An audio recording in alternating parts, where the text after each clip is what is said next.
Hello everyone, this is part 10 of What If Naruto Was Like the Sage of Six Paths, and I hope you guys enjoy this video and to like, to subscribe, to share, and check out the playlist, to see more comment down below. Now let's start the intro. They call me a god. They call me a god. They call me a god. Join my membership, the perks are great. It's in the description. What? How dare you mock our culture and traditions? At this point, the only thing keeping Shizuka from lashing out at Naruto violently was the lingering effects of the paralysis he had used on her. That, and the fact he had previously beaten her with surprisingly little effort, somewhat tempered her anger. Naruto barely looked affected by her seething rage. In fact, it almost looked like he was about to fall off the seat from sleepiness. Look, all I'm saying is that I don't want this and you obviously don't want this, so why don't you just leave and pretend you never even saw me in the first place? Who would know otherwise? If anything, Shizuka looked even more indignant about that. Not that Naruto believed that was possible right now, with her face turning a virulent scarlet and multiple tick marks appeared at her temple. I may not want this, but I am a proud kunoichi of Narutoshiko village, heir to the main line. If I don't follow and uphold our traditions, then what kind of example does that set? Naruto sighed simply, running a hand through his hair as he felt his eyelids begin to droop. Shizuka and Fu weren't looking much better. None of them were exactly fresh, even if Fu was hiding it better. A good one for standing up to obviously outdated and idiotic rules. Shizuka's eye merely twitched violently. Keep insulting my village's traditions and husband or not, I will make sure your head ends up on a pike somewhere. Naruto narrowed his eyes, some alertness returning. He didn't really want to fall asleep around this girl. Wow, you'll be a fine leader someday if this is how you negotiate. I'm starting to think I should have just lost so none of this would have happened. Shizuka finally seemed to agree with something the blonde said as she crossed her arms under her already impressive chest and nodded stubbornly. Yes, you would be dead and I would still have my freedom. Naruto nodded for a moment before pausing, shaking his head quickly and staring at Shizuka incredulously for a moment. Wait a second, let me get this straight. My options were win and become your very much unwilling husband, or lose and die. Shizuka just nodded, still irritated given her expression and upturned sneer. What kind of choice is that? Shizuka, always faithful to her bit, merely frowned at him. It is the greatest honor to become a Narutoshiko kunoichi's mate. It means we acknowledge you as the stronger warrior. If you lose, it means you are simply too weak to be a warrior of any value and you may try again in the next life. Naruto blinked once, then twice before hanging his head with an audibly irritated sigh. He had never met somebody besides Sora who could get under his skin like this. Maybe she was destined to be his wife. No. Back on track. Are you even listening to yourself right now? Do you have any idea how stupidly barbaric that sounds? Of course, this only made the kunoichi quiver in rage as her glare intensified. What about asking the guy? Or at least warning him of the consequences beforehand? Finally, Naruto saw a different emotion to anger appear on the Narutoshiko kunoichi's face, hesitation. I was supposed to. She looked down, wincing at how feeble her own words sounded and at her own mistake. But I saw your Rinnegan and, I acted rashly. Naruto's eyes softened at the girl who looked anything but the proud kunoichi she had been moments before. Look, maybe if we go to your village we can get all of this straightened out. The girl looked up, blinking back the single tear that had been gathering in the corner of her eye. What's stopping me from just trapping you there when we arrive? Naruto just blinked and stared at the girl with a completely deadpan expression. Once again, I believe you will become an excellent negotiator. Shizuka glared at him, but by now it was half-hearted at best. There was none of the previous venom. Where is your village anyway? This time it was Fu who spoke, although her tone was surprisingly cold and she was staring rather intently at the Narutoshiko kunoichi, both with distrust and dislike. Shizuka just looked around, her eyes spelling only apathy for the two girls who weren't her husband-to-be. To the east, in the warmer part of the country, Naruto just ran a hand through his hair as he stood, looking out the window to see snow had begun to fall outside. Alright, we were heading towards Kaminari no Kuni anyway. I suppose we can make a small detour just so we can get this all dealt with quickly. For now though we should get some rest. I don't think we would make the journey as we are now. Quick as a flash despite his lethargic limbs, Naruto brought his shakuju around, lightly tapping Shizuka just above her breasts, once again freezing the girl as her chakra stopped flowing. Hey, what are you doing now? Naruto just waved her off as he collapsed backwards onto the uncomfortably small couch in the room, not noticing the slightly disappointed look on Fuu's face. Insurance, to make sure you don't kidnap me during the night or something. Now get some sleep, it should wear off before we leave tomorrow. Shizuka's eye twitched again as a whole new wave of irritation overcame her. Should. Naruto shrugged lazily, his eyes already closed as he shuffled into a more uncomfortable position. I haven't quite perfected it yet. It'll be anywhere between 7 to 12 hours, tops. With that his head dipped as he fell into a blissful sleep, his mouth sliding into a contented grin. Jiraiya was walking steadily down a small unkempt road that led to Ta no Kuni, his getter sandals making recognizable clicks against the earth. He had a small frown on his face as he ran through the events from a few days ago, thinking about that young blonde he had run into. If that was Naruto, then what are you thinking, sensei? I was alright with letting him stay at the temple, at least he would be safe there without the hatred of the village, but just letting him wander around. What's going on? His thoughts were interrupted by a small puff of smoke which cleared to reveal possibly the smallest toad that he could summon, around the size of his thumb. Gamadenrai. The small toad gave a short bow which looked surprisingly normal to the old sage. He was spending too much time with his summons lately. What's the word? Did you find Naruto at the temple? The tiny amphibian looked down with a small frown and Jiraiya found himself predicting what he was about to say. I'm sorry Jiraiya-sama, I could not get into the temple. They would not admit me without your presence and I could not circumvent the barrier. I was unable to find out if Naruto was still there or not. Jiraiya just sighed thoughtfully as he handed the small toad a crumb-sized chunk of chocolate. It's alright, that seal is one of the strongest in Hai no Kuni, it would take an S-ranked shinobi to break through it at least. I can't exactly go all the way there myself though, and Gamasupai lost their trail. One of my shadow clones wouldn't make the journey either, I don't have the chakra to maintain one for that long. He grunted in irritation, fearing for his Gosun's safety if it really was him wandering around the nations. The more he thought about it, the more certain he was that the little whiskered Minato look-alike was the real deal. I'll have to think on this, you can go now Gamadenrai. The toad gave a small courteous nod before disappearing into smoke, leaving a thoughtful Jiraiya to continue on the path towards Ta no Kuni where he had heard rumors of strange activities lately. For a second time in a week Naruto awoke with the earthy scent he was now perfectly familiar with. However, he once again couldn't find it in him to be even a little irritated at the green-haired girl contentedly snuggled in his arms. When he stirred though, Fu shifted awkwardly on the small couch to look at him with a small smile that he hadn't seen on her face before. He faltered in what he was about to say, the content, happy look on Fu's face had him at a loss as he just stared for a moment. Good morning Naruto-san. The blonde sighed tiredly, a small smile of his own appeared against his better judgment. Fu. Why are you sleeping next to me again? Fu's smile didn't disappear for a moment, which made Naruto glad. Happy. He wasn't sure, but it was definitely a nice feeling. He didn't want Fu to go back to that emotionless persona she had been wearing since leaving Taki. Shizuka took up one of the beds and I allowed Shizuku to take the other, I hope you don't mind. For once the girl actually seemed confused, abashed, hopeful. As much as Naruto wanted to convince himself or others otherwise, he was not actually all that good at understanding people. Sure, he could read body language and interpret motives, but finer emotions. No. A stunted social childhood saw to it that he was ill-equipped when it came to figuring people out. I sense there is something more than that. At that Fu looked away slightly sheepishly, a hint of a blush appearing over the bridge of her nose. Naruto-san is very warm and...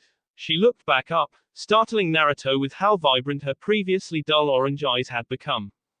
He hadn't really noticed before, but there was something about her eyes that just drew him in. Maybe it was because they were his favorite color, or perhaps because he saw a bit of himself in those eyes that had known so much pain. When I slept with Naruto-san before, I did not wake up early. She missed Naruto's slight reddening at the way she phrased her words. I'm okay, but try not to make it a habit, okay?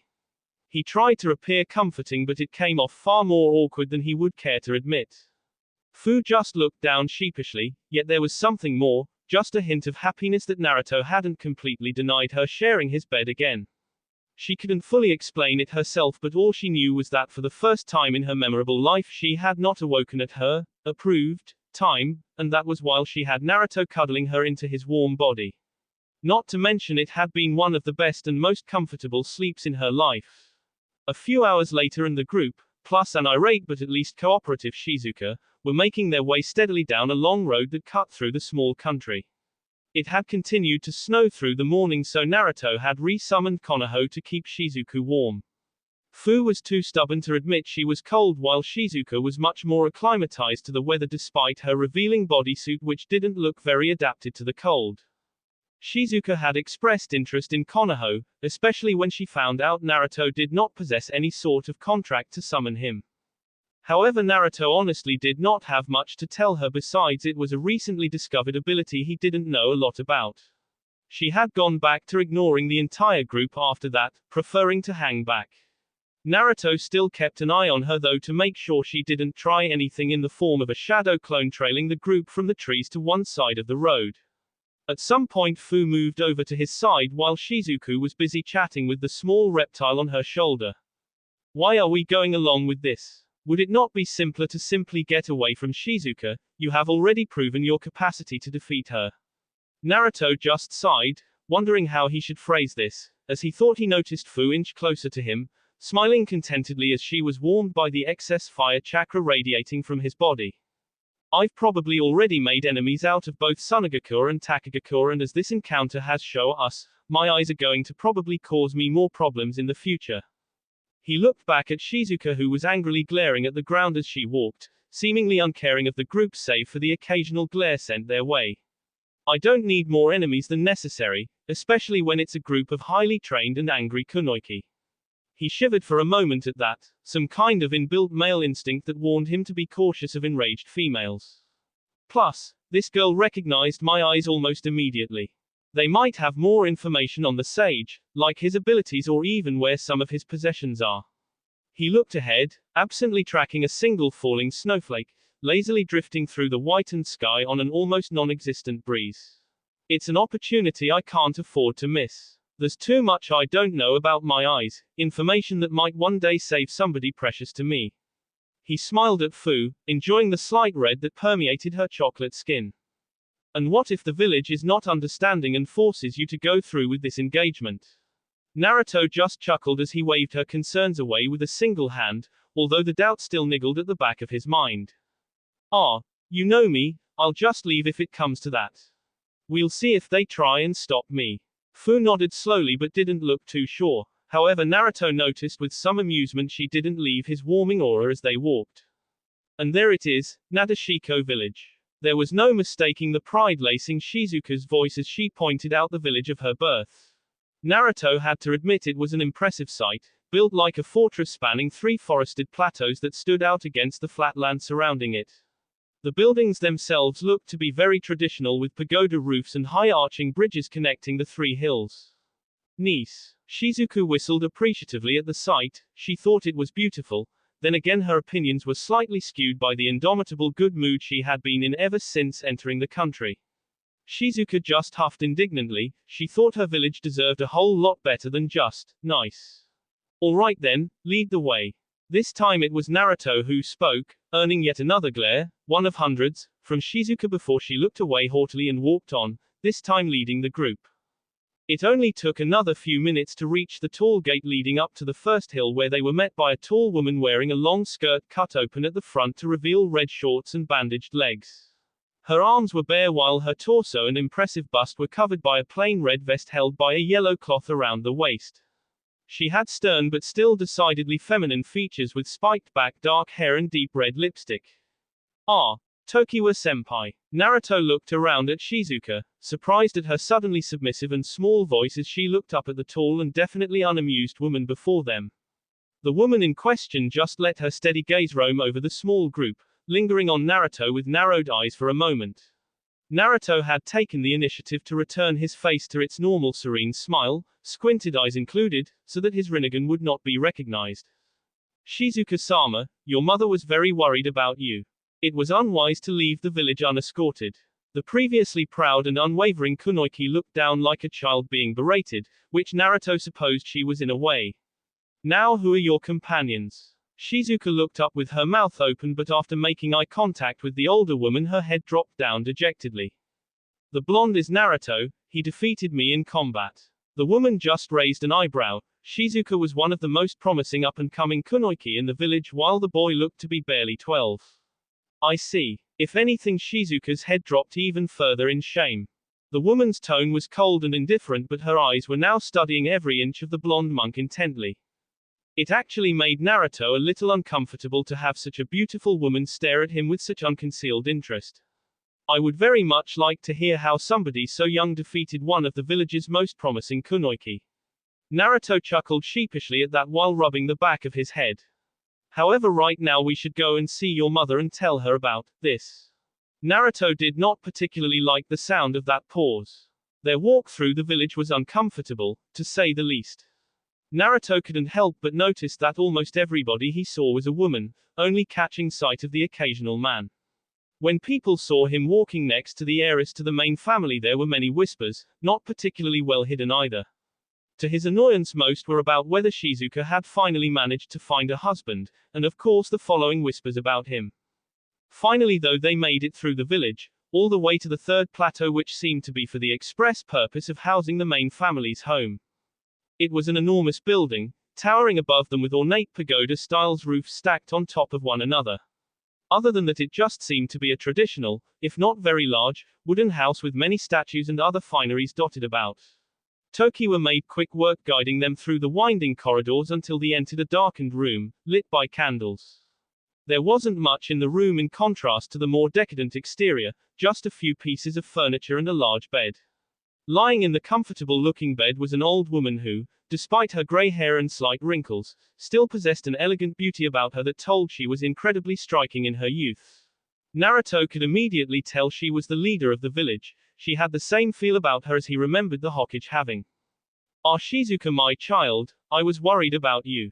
The girl just bowed her head lightly in respect. The blonde could tell the two did not have the ideal mother-daughter relationship.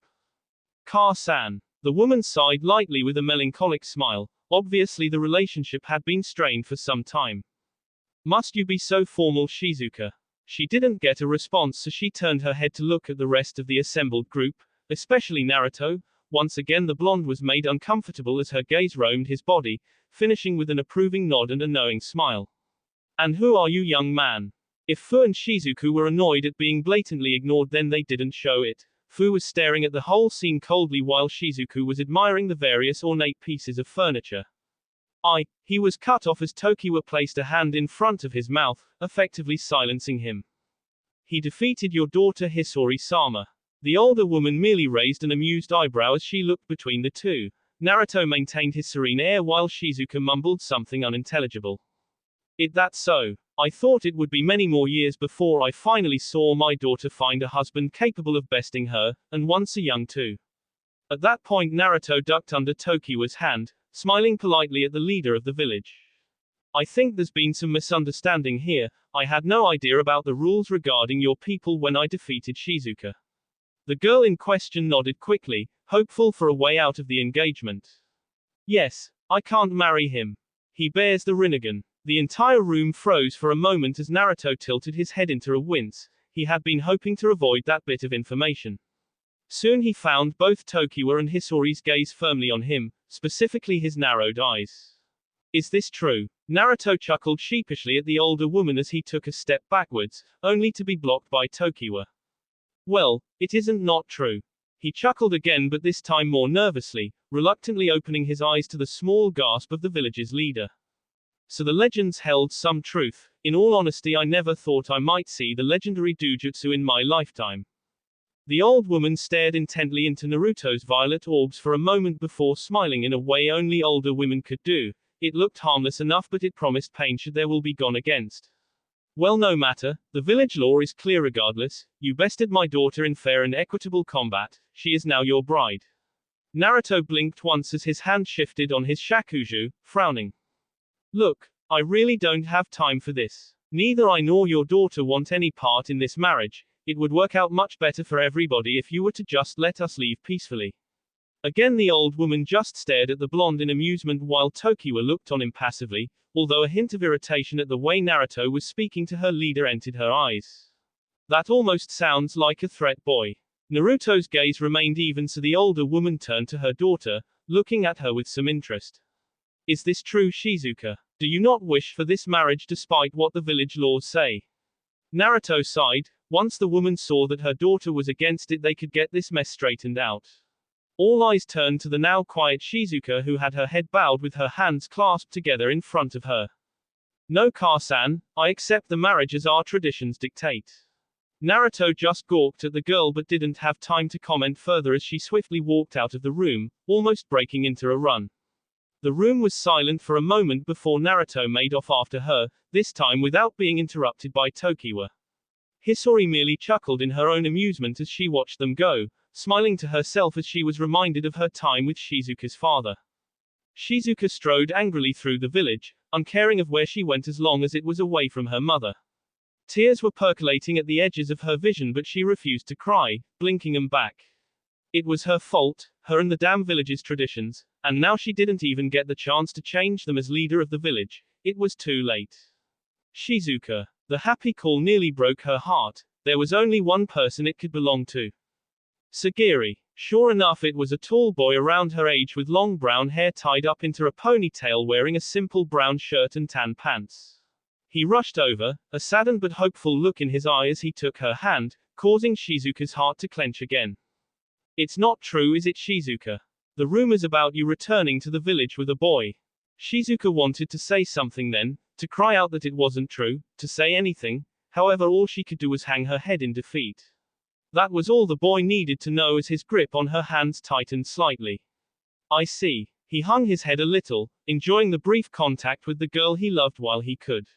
I can't believe it finally happened, you succumbed to the village's rules. Shizuka looked up, the tears finally falling freely to stain her flawless skin.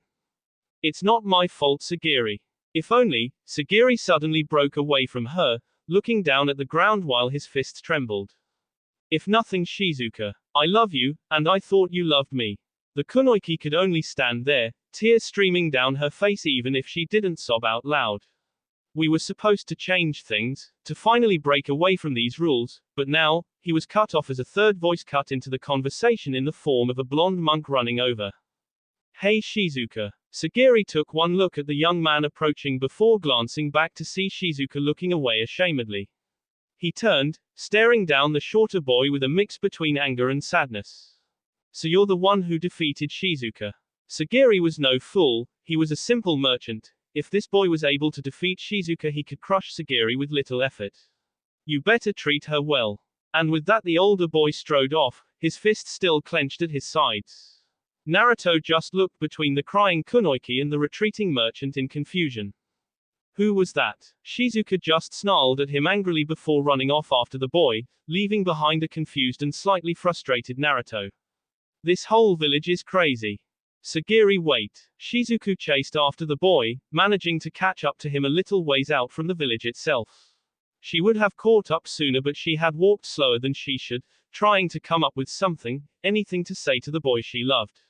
Of course, anything she might have prepared slipped away the moment Sagiri turned around, the look in his eye, of heartbreak and betrayal, it was almost too much for her to bear. Please Shizuka, I think I just need to be alone right now. Shizuka grabbed his hand as he turned, desperate for him to understand. Unfortunately, before she could say anything, a harsh and cruel laughter echoed from the surrounding trees. Instantly Shizuka was on guard, a fist drawn back as she glanced around the area, trying to pick up signs of where the voice came from. Well, looky here Marui, if it isn't one of those Nadeshiko chicks. A man dropped down from the darkness the tree canopy provided, his dark skin and cloud headband clearly marking him as a Kumo ninja. The slash going through the symbol of the village though showed the kunoichi he had gone rogue. I think you're right, Leroy. I heard if you beat one of them they have to marry you or some shit like that. Another man dropped from the other side of the pair, this one also bearing the slashed forehead protector of Kumogakur. His skin was lighter and he had blonde hair that ran down his back messily. It was clear the two had only recently escaped from the village. It was that, or they really were stupid enough to stay in the country that bordered Kaminari no Kuni. From the way they were leering at her, despite probably being twice her age, Shizuka hoped it was the latter. Shouldn't be too hard, after that Samui girl shot you down I would think you'd be itching for a girl by now. The dark-skinned man grinned perversely while his companion shot him an irritated look. As if, that bitch just couldn't handle me, but enough bickering. You kill the little cowering shit, I'll deal with the girl. At that Shizuka rushed forward to separate the blonde man's head from his shoulders, only to immediately leap back to deflect a kunai that would have surely killed Sagiri. Or, do you see that Marui? She's protecting her little friend. Listen up girl, maybe if you come with us quietly, we'll let the little coward go. Shizuka said nothing, just glared at the two men as she stood in front of Sagiri. The merchant was just standing there, petrified by the killing intent the two men were throwing off. Luckily Shizuka was unaffected. She's not intimidated at all, maybe we need to give her some incentive. Immediately the two men rushed at her, she was able to block the first man's attack but it was only a ploy. When the men dived back from one of her wind chakra-laced kicks, Leroy had Sagiri under one arm, kunai pointed directly at his neck. Shizuka froze, staring wide-eyed at the weapon glinting cruelly just inches from her love's jugular. No. Please let him go, I'll do anything. Marui grinned viciously, his slightly elongated canines poking out from his upper lip like a wolf that had finally made its prey submit. Now that's what we like to hear. His grin took on a more menacing vibe as he moved the kunai so it was just touching the boy's neck. If Sagiri gulped it would probably cut him. Unfortunately you still have a bit more fire than I like in a girl, I'll have to fix that. Shizuka could do nothing as the man brought the kunai up only to swing it back down in a clean arc. However everybody blinked when the kunai met nothing but air, the merchant disappearing in a puff of smoke before it could make contact. You know, I thought shinobi had at least a shred of honor, but taking an innocent hostage and killing him just to break somebody's will. That's too far. Everybody looked around to see a young blonde with spiky hair, his eyes closed and lips turned into a humorless smile. Sagiri was standing next to him with smoke dissipating from his body as the merchant looked round, confused and a little nauseous. Hey, who the fuck are you shrimp? Naruto just chuckled coldly as he raised a hand, quickly clenching it into a fist as the two missing nin collapsed under their own exponentially increased weight. Kenkiona Jibun. Naruto didn't let up on the extreme levels of gravity until he was absolutely sure the two men were unconscious. He sighed as he returned the area to normal, running a hand through his hair as he looked around at Shizuka and Sagiri, who looked considerably better now that the air wasn't laced with killing intent. I think we should all go back to the village. Shizuka seemed to ignore him as she rushed straight to Sagiri, practically tackling him to the floor in a crushing hug. She began to weep into his chest openly as the merchant could only lie there and take it, unable to even squirm in the girl's vice-like grip. I'm so sorry, I nearly lost you. She mumbled more words but they were muffled by Sagiri's chest. Naruto just smiled at the scene, he was incredibly confused still but it was touching all the same. Thank you Naruto. The blonde just tipped his head slightly with a smile. It's no problem, I was just in the right place at the right time anyway. He and his two companions, plus Shizuka, Sagiri, and Hisori were all standing at the gate to Nadeshiko village. Shizuka had her arm wrapped around Sagiri, she hadn't let go of him since coming back to the village. No, you helped me realize that I don't want to live my life without Sagiri. If you had never come along, I might not only have lost him, but I might never have had him in the first place. Naruto just gave a kindly smile as he looked towards Hisori a little expectantly, waiting for what she might have to say on the matter. However, the older woman just gave him a motherly smile before chuckling into her sleeve mischievously. Oh, you didn't actually expect me to make my daughter join in a loveless marriage, did you? I might have the best interests of this village at heart, but I am not heartless. Anyway, you saved my daughter from a terrible fate, for that you have and my village's thanks. Naruto just gave another small nod, honestly he just wanted to get away from the strange village, touching moments or not. I'm glad to help. Hisori smiled again before coughing lightly into her sleeve. Naruto was surprised she had made it out of her bed. It was clear that at one time she had been a magnificent kunoichi but right now she seemed incredibly ill and frail. I want you to have something, young monk. She reached into a pouch, withdrawing a very old-looking headband with a faded black cloth. The metal plate itself had no markings, but it was done in the very traditional shinobi manner from the warring period, with two horn-like spikes emerging from the metal. This used to be a sign of the greatest male warriors Naruto had to offer before the sage came along. I want you to have it. Naruto just took the relic with wide eyes. It was most likely incredibly valuable. He felt as though he might break it just by touching it. Thank you, I'm honored. He looked up with a genuine smile as he fastened the cloth around his head, mostly hidden by his unruly hair except at the front. I know I can't speak from my predecessor's actions, but if I ever understand these eyes enough, I promise I will come back and try to undo what it was he did to your people. The elderly woman just smiled sagely as she patted the blonde on the back. Then you have my even greater thanks. Naruto grinned as he and his companions made to leave, waving at the small group of Naruto villagers as they went.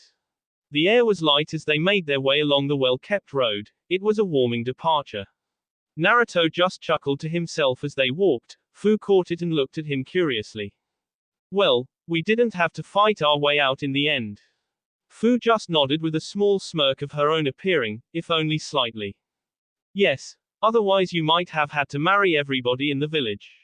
Naruto froze, paling at the thought of all those women, unknowingly dismissing a dream most men had at some point in their lives. Hey, don't even joke about that. You're lost again, aren't you?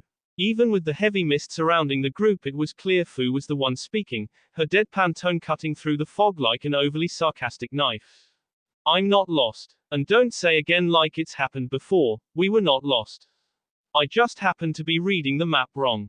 Naruto shot Fu an annoyed look before returning his attention to the path in front of him. If he took his attention away, it was quite likely they would stray off the road. By wrong, do you mean upside down?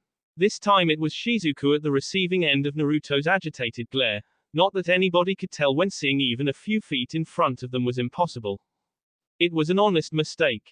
I've never been to Kaminari no Kuni before. Shizuku just snickered into her baggy sleeves, making Naruto wonder how she was dealing with the cold with such thin clothing. Yeah, and if this keeps up, I'll start to think we still aren't. This time Naruto found he didn't have the energy for a scathing retort. He just settled for pranking Fu at a later date. He sighed wearily into his scarf, tilting his Shugegasa back to peer up at the sky. It was useless though, the heavy water vapor in the air made it impossible to even see where the sun was. Come on, Konoha is just in a forest. It even has roads leading to it. Why do all the other hidden villages have to take the name so seriously? Suna is in the middle of the desert. Taki is nearly impossible to find unless you're lead there, and Kumo is hidden so high in the mountains you either get lost in the mountains or pass out from the thin air. After a few seconds of silence he realized he was ranting to deaf ears and slumped forward dejectedly. Briefly he wondered what had happened to his wise monk persona.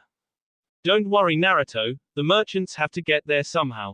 We'll find Kumogakure eventually. Naruto smiled appreciatively at Shizuku as she rested her hand on his shoulder. Or at least he thought it was her. Actually, Kumogakure is a mostly militant hidden village. All merchant and domestic requirements are met in other villages further down in the mountains. The village itself is purely for housing the shinobi, their families, the equipment stores, and the rakeage tower. Food and produce is moved to the shinobi populace in large supply runs coordinated weekly. So in a way it's more of a large base camp than a village in the ways we define the term. Once again Naruto sunk down. Fu's almost encyclopedic knowledge of all things shinobi once again proving to be spot on. Great. Shizuku frowned at Fu, or at least where she thought Fu was. The cloud bank they were trying to navigate through was really quite thick. On a positive note, it wasn't raining, probably because they were actually in the clouds as opposed to under them. Still a plus for Shizuku though. Can't you find chakra sources in the fog with your eyes? Naruto straightened up as they continued on, suddenly looking like he hadn't just broken down slightly. No, there's something about the cloud here that just bounces around the chakra. Everything just looks like a vague blue haze. Shizuku looked down while Fu looked thoughtful. It wasn't very different to her normal look, but her lips pursed slightly. What about summoning something to fly us over the clouds? Naruto turned to the former Taki Kunoiki, hand raised and mouth open, only for him to falter and just stare at the girl for a moment. That is actually an excellent idea. He just blinked to himself for a moment as he wondered why he hadn't thought of that sooner. He put it down to not being familiar enough with his new path before molding his chakra and slamming his hand down. Cuccios. For a moment they weren't blinded by the mist as the small explosion of smoke pushed it away, giving the trio a brief glimpse of what Naruto had summoned. What the heck is that? The other two shared Shizuku's sentiments as they stared at the strange creature. For the most part it looked like a bird with gray feathers, except about 10 times as big as an average hawk. However, its beak was horribly distended, looking more like a drill than a mouth. I have no idea, I just thought for something that would be able to carry us. I didn't really think of any specifics. He moved to the side, noting that the creature at least had the Rinnegan eyes, which mean it didn't exist naturally, thankfully. Well, it'll do for now, come on. With that, Naruto jumped up onto the bird's back, staring strangely for a moment at the black spike seemingly impaled in the creature's neck. That's weird, it looks like a chakra rod is implanted here, but I've never summoned this thing before. Fu hopped up next, taking a moment to look at the spike before grabbing a hold of it so she wouldn't fall off. Well, it makes a good handhold. Shizuku jumped on last, looking wearily at the bird thing's head. She could have sworn its eyes were looking at her. Naruto wasn't quite sure how to get the bird to move, but as soon as he thought that its large wings began to beat up and down rhythmically, quickly lifting the improbably large beast up into the air. He noticed that with each flap of its enormous wings some mist would be cleared away, revealing more of the road, and he wasn't the only one. Hey, why didn't you use your wind manipulation to just clear the cloud away? Naruto just shot Shizuku an unamused glance as he held onto the bird tightly. It's a little late for the suggestions. Anyway, with the amount of chakra that it would take to do such a thing, we would have Kumo Shinobi on us in minutes. We want to try and keep a low profile this time around. Shizuku just snorted quietly into her sleeve. Nothing they did was ever low profile. At least then they would be able to lead us into Kumo. Fu quickly shook her head as they slowly rose higher into the air, making Naruto wonder just how thick the cloud bank was. Incorrect. Kumo's first initiative when confronted by possible hostiles using chakra close to the village's border is immediate detainment followed by questioning. Shizuku just looked thoughtful as she gripped onto one of the bird's massive feathers, fighting the suction the wings made as they pumped down. Well, that doesn't sound too bad. Fu just stared at the girl for a moment before Shizuku lowered her head sheepishly. You didn't really mean questioning, did you? It wasn't really a question, but Fu shook her head anyway. I think we're almost there. As if Naruto's words were prophetic at that moment, the group burst from the surrounding clouds, wincing as the bright sunlight hit their eyes. For a moment they all just sat there in silence, looking around in total awe at the world around them. White fluffy clouds stretched out as far as they could see like an ocean of wool, only sparsely penetrated by towering mountain tops that broke through like they were climbing towards the sun. Whoa! That summed up the collective thoughts of the group fairly accurately, their awed expressions making them look like children seeing the sea for the first time. Naruto was the first to recover as he began to peer at a nearby cluster of mountain tops, seemingly the tallest out of the range. He spotted it, the shine of glass and metal wrapped around one of the peaks, a grin spread across his whisked cheeks. Hey, what do you know? We weren't that far off. He was about right. The village was probably only a few miles away, minutes if they made the journey on the bird. Of course, them landing in the middle of a village on what was quite clearly a summon, if not a strange one, would be incredibly suspicious. From Fu's description, Naruto didn't picture Kumo as the type of place to be all that welcoming to such an arrival. We'll land over there. He pointed out a small rocky outcropping that just about poked through the clouds, only a short distance from the village itself. It was close enough that they wouldn't get lost and far enough that most senses wouldn't immediately pick him up. A few minutes later they were dismounting the large and odd bird, which was quickly dispelled in a burst of smoke. Shizuku shivered slightly. She could have sworn the creepy avian shot her another look just before it vanished. The only sound echoing in the now slightly thinning mist was the jangle of Naruto's shakuju and the click it made on the rocky ground as the group walked. By now they should have been within a few hundred meters of the village, unless of course they managed to get lost again. Thankfully at that moment a small group of Kumo shinobi, as their headbands indicated, dropped down in front of them, led by a young man with spiked-out blonde hair. Stop. Come any closer and we will have to arrest you under suspicion of infiltrating Kumogakur. Naruto smiled pleasantly at the man as he moved his staff away from his body in a disarming manner. It's alright, we're just travelers looking to enter the village to resupply and see the sights. The young man stared at the other blonde for a moment with piercing black eyes before nodding with a shrug. Alright, you're telling the truth. If you'd lied, your chakra would have been disturbed. Naruto raised an eyebrow at that. Then again, to was to be suspected the first people to meet possible intruders would be censor types. We'll escort you to the village entrance, but be warned, after that you will be under close surveillance. Anything we find suspicious in a Kumo shinobi will not hesitate to apprehend you and your companions. Naruto nodded amicably as B motioned for the older blonde to lead on. Understood. He looked up at the man expectantly, who only returned it with slight irritation. Now please follow me quickly, we have to get back to our patrol.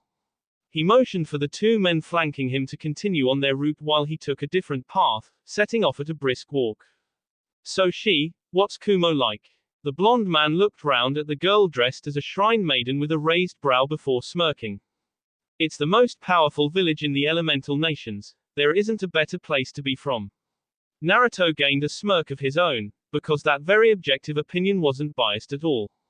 The rest of the admittedly short journey was made in silence before the group finally emerged from the oppressive cloud bank, only to gawk for the second time that day.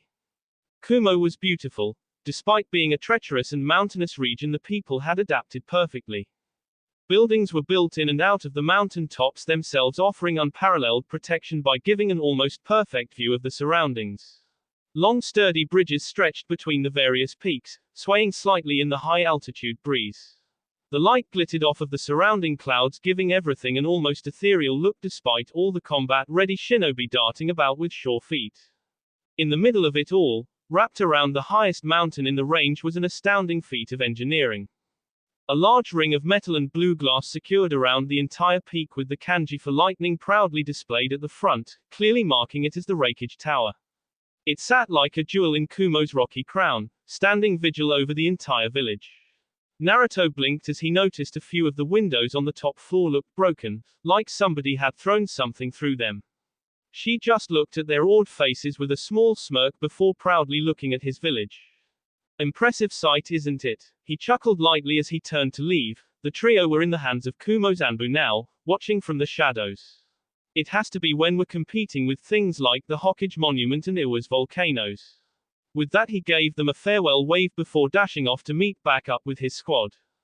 Well, okay, where to first, guys? Naruto looked at his two companions expectantly, keeping an eye on the well-concealed chakra signature hiding in the shadows of a nearby craggy outcropping.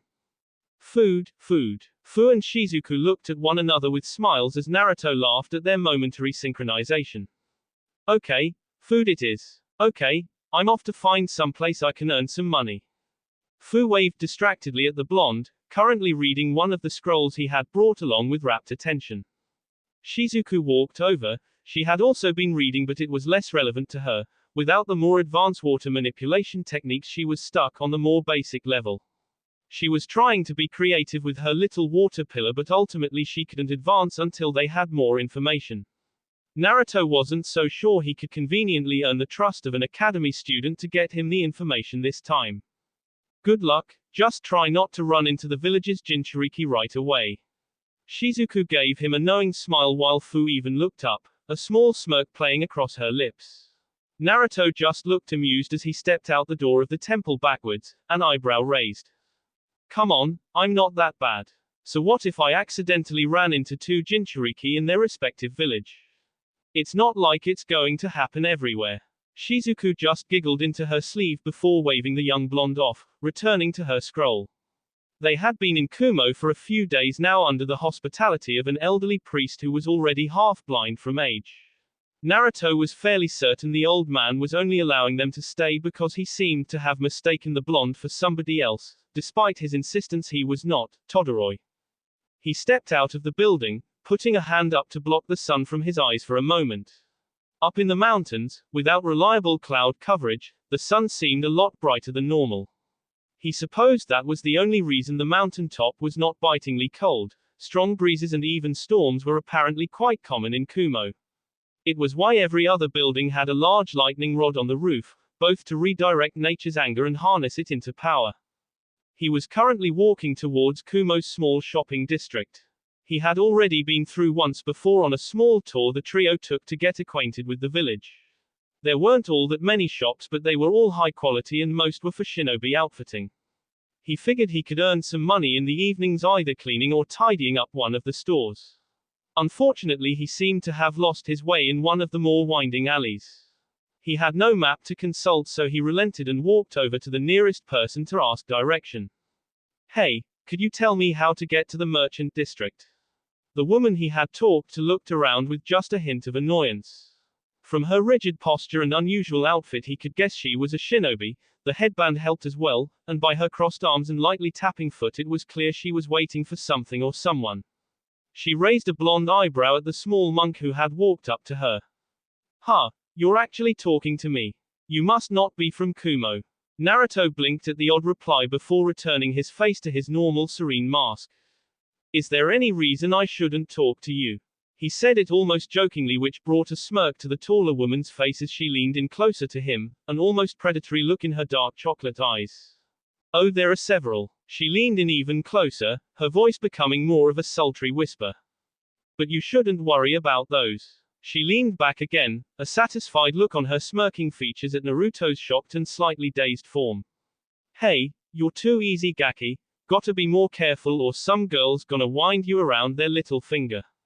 She grinned again, looking very much like a cat playing with the mouse she had caught.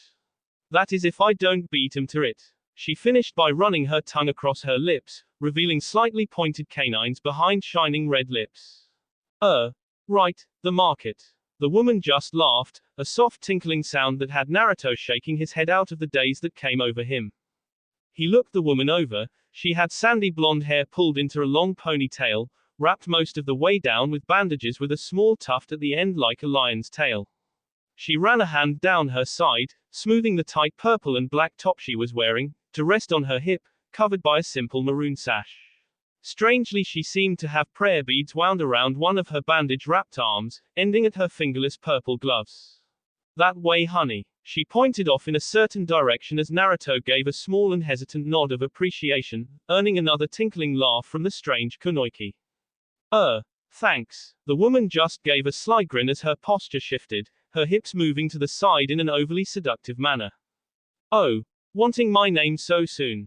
We only just met. Isn't it polite to give yours first?" Naruto had to shake himself out of his daze again before nodding more assuredly. "Right, it's Naruto Uzumaki." The woman merely smirked as she leaned back against the building she had been waiting at. "Yugito, or you can call me Nisama." Her smile once again took on a predatory edge. "Either's fine." Naruto just nodded as he took slow, careful steps backwards, widening the woman's grin. "Well then, thanks Yugito-san." The older blonde pouted mockingly at that, but Naruto missed it. He had already turned and walked on.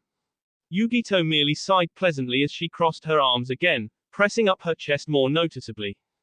Kids are so much fun. A few days later, Naruto was sitting cross-legged in a rocky clearing halfway down a mountainside. Really, it was a training ground, but it just looked like a random plateau carved from the mountain. There was a single bare tree hanging precariously at an angle over the edge to a very long and steep drop below. Naruto liked it. It was very peaceful and it was just above the clouds to the point where a light mist drifted along the bottom few inches of the stony floor. If he looked out over the edge, all he could see was an ocean of white with the occasional gray. It was nice to be somewhere it wasn't raining, that didn't force him to circulate fire chakra just to stay warm. He flinched in pain as a stray arc of electricity left a slight burn on his hands. Currently, no pun intended, he was working on his lightning manipulation and it was proving to be a rather painful experience. The technique involved passing a small current between his slightly separated fingers, enough to be visible as a blue arc. Then as his control progressively got better, he would separate the fingers more and more. The end goal was to pass the current between his hands in one continuous loop through his circled arms. However, lightning proved to be a rather unpredictable element to control. Right now he could still only keep his forefinger and thumb about 2 inches apart. Any more than that and he would lose control, the electricity arcing out to leave him with a small but still irritating burn. It actually worked as a rather effective, if not unappreciated incentive, not that it helped the blonde's mood much as yet another small red welt appeared on his hand with an accompanying cry of irritation and pain.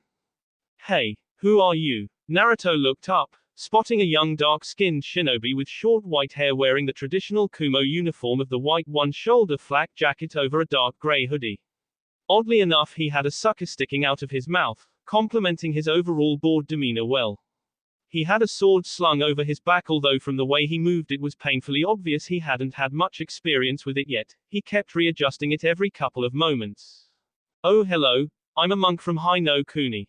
I'm actually practicing lightning manipulation, so I thought what better place than Kaminari no Kuni. He said it jokingly but was rather taken aback by how serious the boy suddenly became. As his feet touched down on the plateau he sank into a crouched position, looking down at the floor. Monks learning jutsu. But what if all the monks become more powerful than us shinobi and decide to conquer us because we sometimes kill for money? Then I accidentally seduce one of the monk's daughters and she has to choose between her loyalty to her temple or her love with me. We run off together but are hunted down by both monks and shinobi only to fight back, killing the leader of both sides, causing instability in their ranks and causing the collapse of society as we know it. He looked up, actually looking a little afraid by what he said while Naruto just blinked at him. Well, that's certainly a concern. The shinobi just nodded, his eyes widened. He was obviously still thinking about this strange alternate world of his. Naruto just shook his head and returned to what he was doing, only to cry out in pain as he was once again simultaneously shocked and burned a little. The dark-skinned boy looked up, apparently shaken out of his prophetic vision of a horrendous future as he glanced at what the blonde was doing. Oh, I remember having to do that. B-sensei never gave us any help. Well actually, he might have, but because of the way he talks it's hard to tell sometimes. He walked over, crouching beside Naruto and watching the electricity arc between his stretched fingers. He moved his sucker from one side of his mouth to the other as he hummed for a moment. Yeah, I got stuck around here too. It was Samui Teiku who figured it out first, she always does. He looked off into the distance and for a moment Naruto feared he was about to go off on another rant. What you're doing is trying to control the lightning, except electricity doesn't like to be controlled. It lashes out. Instead you simply have to imagine your fingers as points for the current to travel between, one the emitter and the other the lightning rod.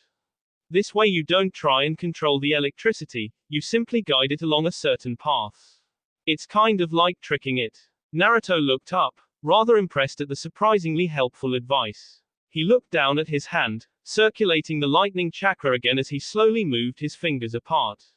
He was shocked, again no pun intended, when he was able to move them all the way apart while still keeping a steady stream of arcing electricity going.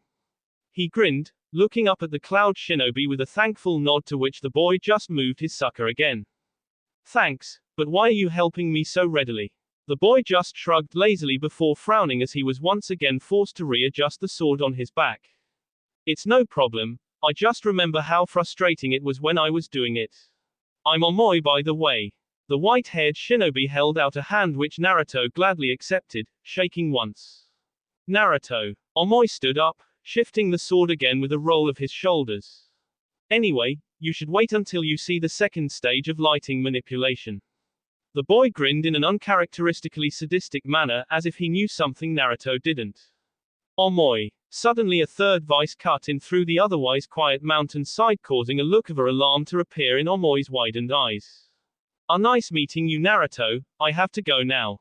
With that he gave a quick incline of the head and practically leapt from the plateau like a base jumper.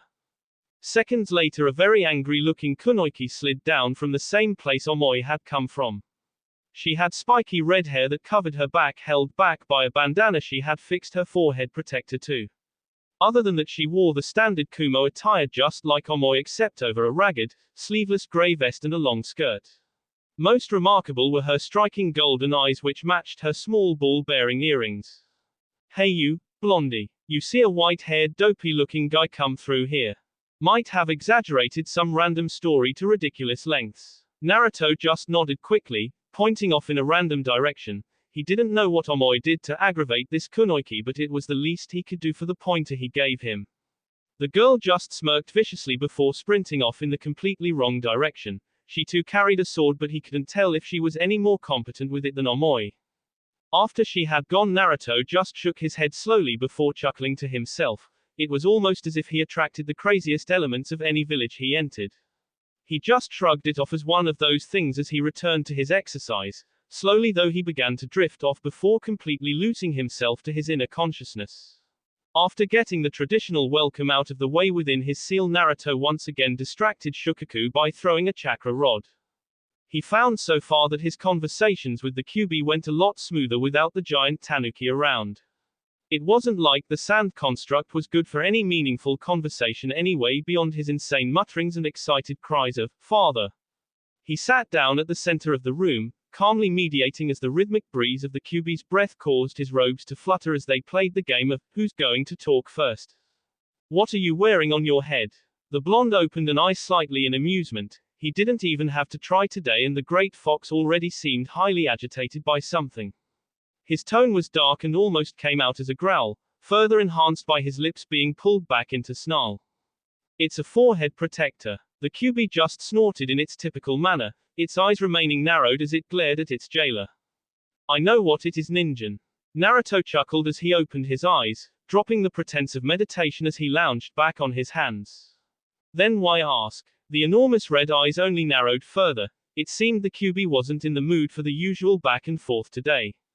"Why are you wearing it?" Naruto just raised a curious eyebrow, wondering why the Kyuubi was so interested in what he was wearing all of a sudden. "It was a gift, and I think it looks good." Another warm gust of air swept over him with the fox's grunt of disapproval. "You look even more ridiculous and pitiful than usual, ninjin." Naruto just grinned. He wondered if it was at all sane to be completely unconcerned with the words of a being that could crush you with a mere absent flick of one of its tails. Okay, it wouldn't be that simple, but the Kyuubi was definitely more powerful than he was, vastly so. "When did you become a fashion critic?" All he received was another indignant snort, somewhat of a staple response for the great fox. They lapsed into another uncomfortable silence with only the surprisingly gentle sounds of the Kyuubi breathing providing the background noise. "What is it you truly hope to accomplish by coming in here, ninjin?" Naruto looked up in moderate surprise. The Kyuubi's features were still twisted into a slight snarl, but the venom in its voice was all but gone. Instead, the great fox just seemed tired. It had slunk down to rest its head on its paws, one eye closed while the other stared at Naruto with a mix between curiosity and loathing. "I've already told you, I want to understand you. To understand why you bear so much hatred." For once the Kyuubi didn't snort, it didn't grunt, it didn't rebuke Naruto in any way. "Why?" Again Naruto couldn't help but blink in surprise. This was the closest he had ever come to holding a normal conversation with the Bayou. "Because you deserve the chance to be heard like everybody else." The great beast snorted loudly, although this time it was not out of spite or indignation. If anything, the Kyuubi sounded somewhat amused, if such a thing were possible for a being of pure chakra. "I have wiped out entire human settlements over the centuries, killed thousands if not millions of your kind. To your people I am known as a harbinger of destruction and death, more akin to a natural disaster than an actual intelligent being. Why would you show me the same courtesy that you would your own kind when you can barely even comprehend what I am?" Naruto looked down for a moment, feeling as though he had to choose his next words very carefully. "Because, if I don't, then who will?" For what felt like a very long moment there was silence. Not even the Kyuubi's breathing seemed to break the sudden void of noise for a deafening second. Finally though, it turned its enormous head, staring intently at the boy for a while before grunting and lowering its head back onto its paws. "So what is it you want from me exactly? A testament? A confession?" Naruto looked up at the fox, trying to puzzle out just what he was seeing in the old being's face at that moment. Resignation? Acceptance? He might never find out. "How about your story?" He saw the fox raise its brow a little as there was another quiet pause before it slowly nodded just once. "Very well, ninjin, we will see what you think when I am finished." That will be all for this video. Be sure to like, subscribe, share, and comment down below for more videos. Goodbye.